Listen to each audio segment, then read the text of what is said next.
Saudara-saudaraku, berjumpa kembali dengan saya Hadrid Cebole, penyuluh agama pada kantor KUA Kecamatan Pasir Timur, Kementerian Agama Kabupaten Pulau Mongondo. Kali ini insya Allah kita akan membahas tentang menghindari dosa di dunia maya. A'udzubillahi minasyaitonirrajim. Bismillahirrahmanirrahim. Alhamdulillahirabbil alamin. Wassalatu wassalamu ala asrafil anbiya'i wal mursalin wa maulana Muhammadin wa ala alihi washabihi ajma'in. Amma ba'd.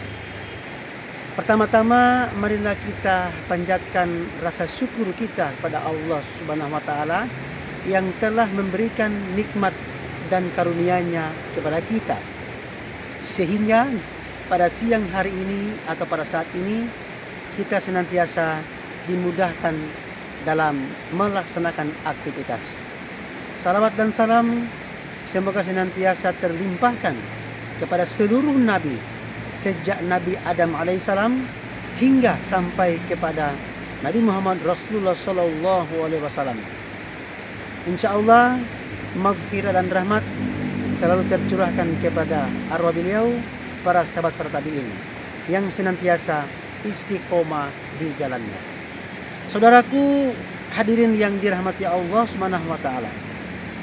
Pada saat ini arus informasi demikian cepat dan deras. Setiap saat kita menerima dan membagikan informasi khususnya melalui media sosial. Terkait dengan hal tersebut yang harus kita sadari adalah kita dituntut untuk bijaksana dalam memanfaatkan teknologi ini. Jangan sampai kita justru menjadi celaka karena salah dalam menggunakannya. Nah, saudaraku yang dirahmati Allah Subhanahu wa taala, media sosial dapat berdampak positif tetapi juga dapat berdampak negatif. Sangat-sangatlah tergantung kepada penggunanya.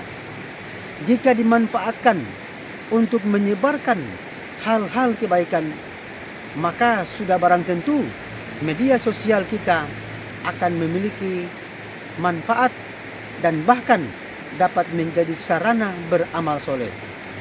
Namun sebaliknya, jika media sosial kita gunakan untuk menyebarkan hal-hal keburukan, ujaran-ujaran kebencian, atau kalimat-kalimat yang mencela, menyakiti hati orang lain, sudah barang tentu akan menimbulkan dampak yang tidak baik. Rasulullah SAW bersabda, Inna rajulan sa'ala Rasulullah sallallahu alaihi wasallam ayyal muslimina khairun qala man salimal muslimuna min lisani wa yadi. Ada seorang laki-laki yang bertanya kepada Rasulullah sallallahu alaihi wasallam, siapakah orang muslim yang paling baik? Beliau menjawab, seseorang yang orang-orang muslim yang lain selamat dari gangguan lisan dan tangannya. Hadis riwayat Muslim. Nah, saudara-saudaraku hadirin yang dirahmati Allah Subhanahu wa taala, hadis tersebut memberikan peringatan kepada kita untuk senantiasa hati-hati dan bijaksana dalam bertutur kata. Jangan sampai lisan kita atau perkataan kita yang kita sampaikan kapanpun dan dimanapun kita berada, termasuk di media sosial kita, akan menjadi gangguan bagi orang lain. Nah, saudara-saudaraku hadirin yang dirahmati Allah Subhanahu wa taala, Allah Subhanahu wa taala berfirman yang artinya, dan katakanlah kepada hamba-hambaku, hendaklah mereka mengucapkan perkataan yang lebih baik atau benar. Sesungguhnya setan itu menimbulkan perselisihan di antara mereka. Sesungguhnya setan itu adalah musuh yang nyata bagi manusia. Quran Surat Al-Isra ayat 53. Nah, ayat tersebut merupakan pengingat bagi kita supaya senantiasa menjaga ucapan kita, termasuk apapun statement kita di media sosial. Tidaklah yang keluar dari mulut kita melainkan hal-hal kebaikan. Saudara-saudaraku hadirin yang dirahmati Allah Subhanahu wa taala. Rasulullah sallallahu alaihi wasallam bersabda, "Man kana yu'minu billahi wal yaumil akhir, falyaqul khairan aw liyasmut." Barang siapa yang beriman kepada Allah dan hari akhir, maka hendaklah dia mengucapkan perkataan yang baik atau diam. Hadis riwayat Bukhari dan Muslim. Nah, saudara-saudaraku yang dirahmati Allah SWT, mari kita jaga lisan kita, setiap kalimat yang muncul dari mulut kita, serta tulisan tangan kita, agar menjadi sumber kebaikan, bukan sebagai sumber keburukan dan petaka. Maka dari itu, marilah kita gunakan lisan kita untuk hal-hal kebaikan.